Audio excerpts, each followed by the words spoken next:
They hold hands as the carriage moves up the steep ascent, their heartbeats quickening to the chugging sound coming from below their feet. As the car reaches the summit, he squeezes her hand tightly, giving her some reassurance. He had to coax and beg her to get on this ride. She nervously smiles at him as the car moves along the top of the ride. The vast panorama of the amusement park lies in front of them. She tenses and he laughs. Whoosh! The car flies down. G-forces push their heads back. They're both screaming now. The car makes the second descent. Only on the upwards trajectory they both hear a loud bang.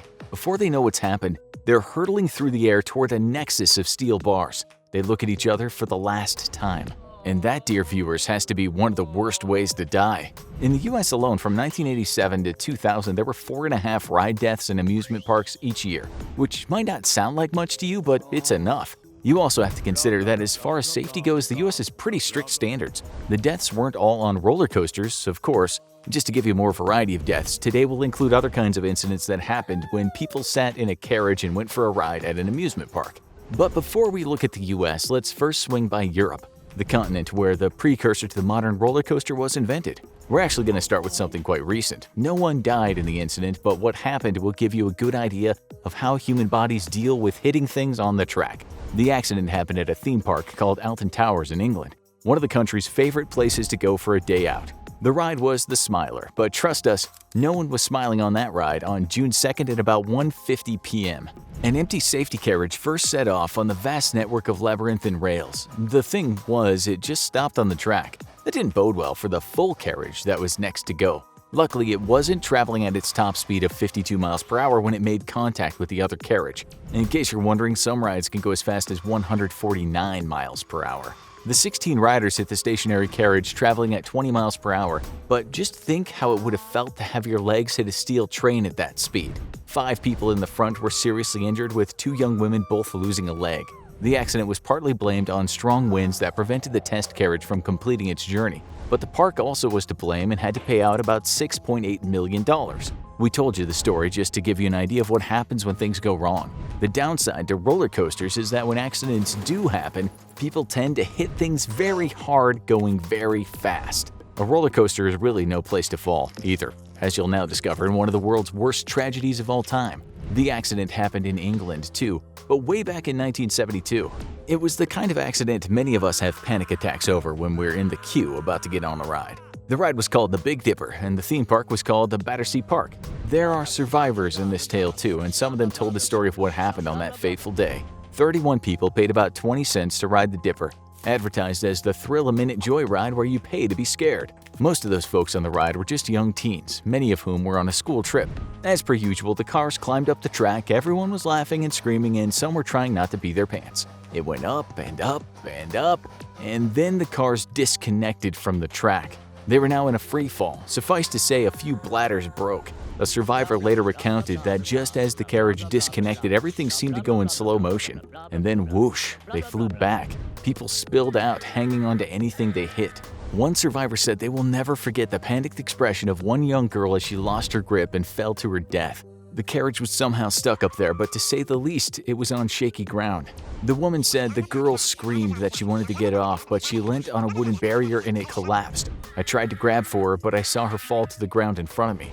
I looked up, and next to the carriage, people were hanging all over the tracks. There was blood everywhere. 5 kids died that day from the trauma of hitting the ground or the ride. 13 others were injured. The park never paid anything out, but the ride was closed after that.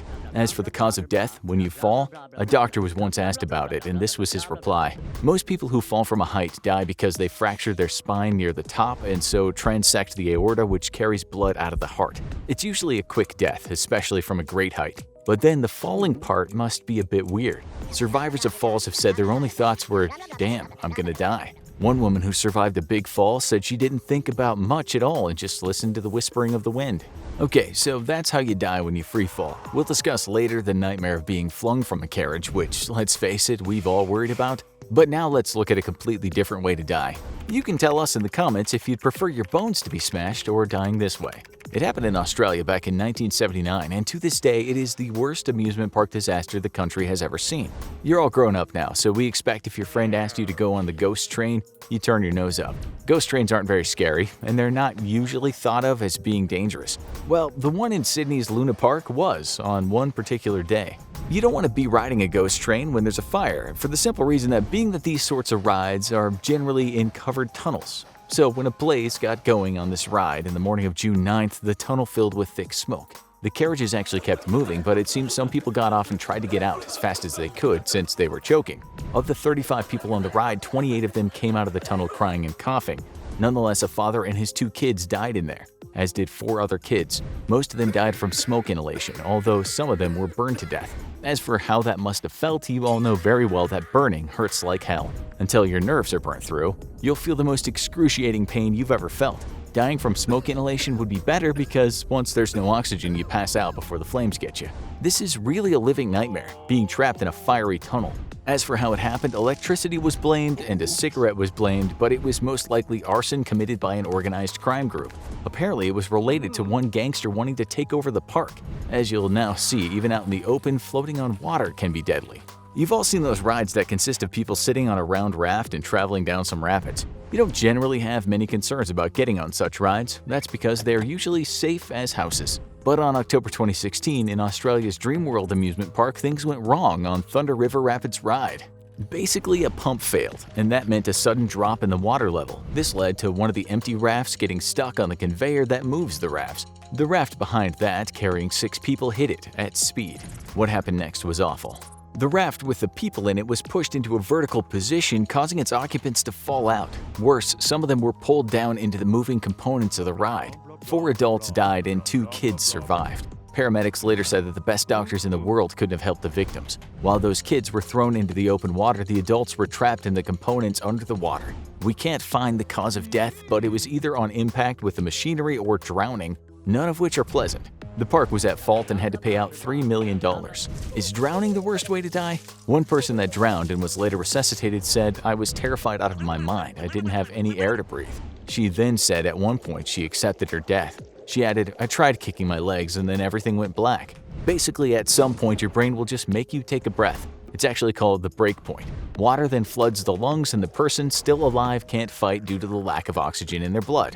Some people have described this as torture, although one survivor said, "I just let go and my flaccid body just floated in the water for a few seconds. My lungs had more or less given out and there was no pain, just comfort." Okay, now for something you never expect to happen in a million years. It happened in 2019 on a pendulum ride at Kenkaria Amusement Park in Ahmedabad, India.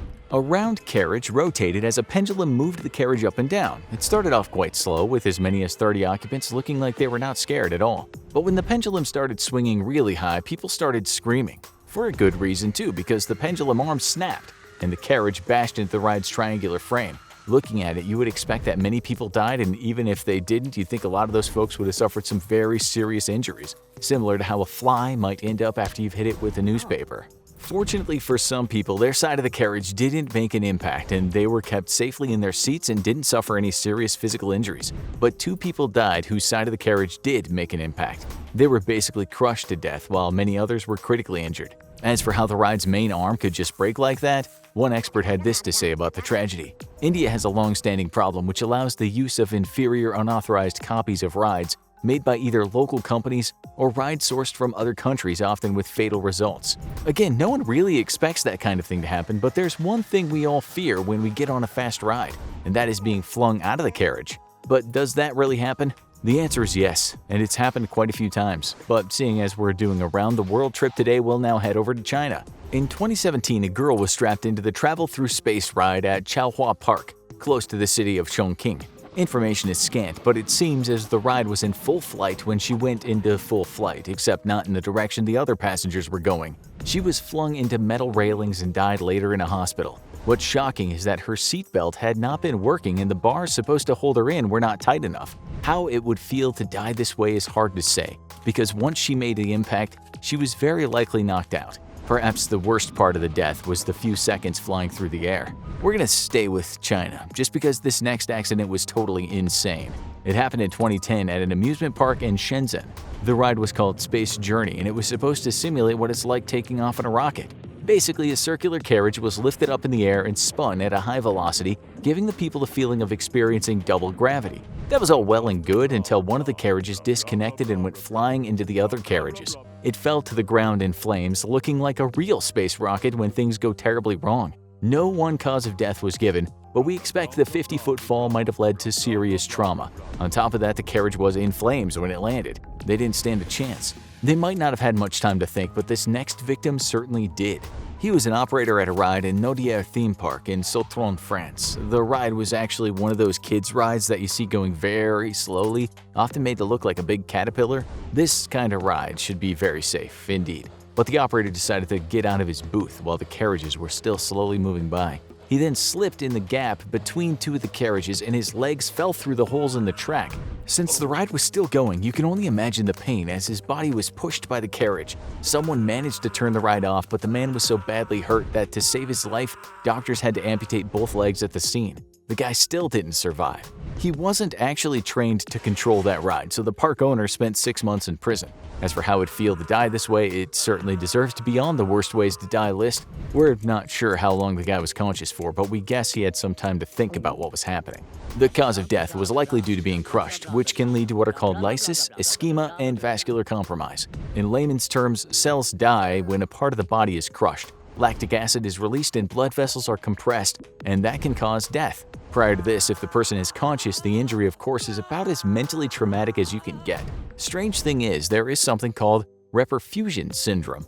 This is where the person is released from the thing crushing them, then suddenly gets lots of oxygen to the tissues, and that can have a paradoxical effect that puts the person in a rather good mood. Soon after, they usually drop dead, and that's why it's sometimes called smiling death. Let's hope the French dude had the last laugh. Now let's head over to the US, where either the most accidents happen at amusement parks, or there are just more reports available for our researchers to find. It's hard to say what the worst disaster in the US was, but the haunted castle disaster at Six Flags Great Adventure Park in 1984 has to be up there. In short, a 14-year-old lit a cigarette for some light after a bulb went out. The place got fire, a little too easily we should say, and 8 teens lost their lives. We've already covered fire though, so we'll add another US tragedy to this story, something a bit more unique. It's unique, sad, and shocking, that's for sure. In 2016, a group of people set off from the top of a ride called the highest water slide in the world, and man, it looked scary.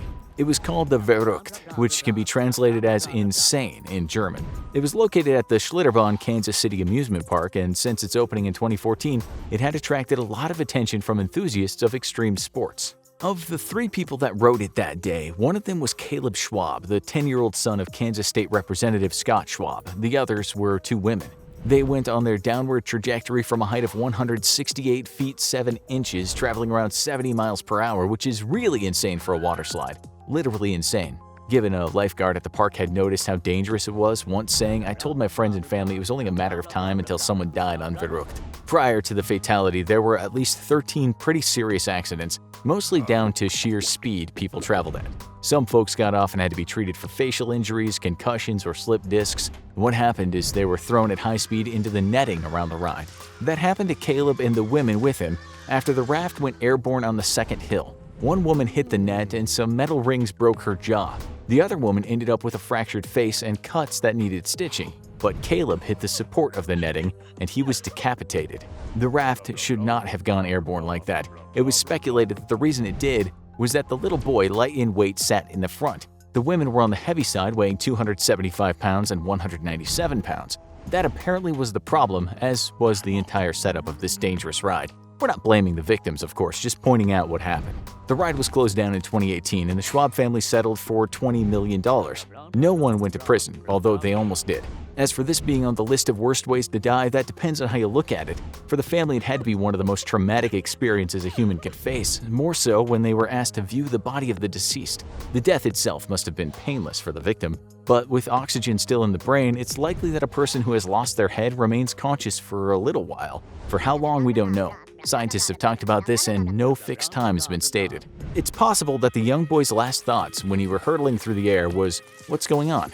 That makes it at least a very weird way to die. Now, you have to watch totally messed up things that have happened at Walt Disney World, or have a look at this.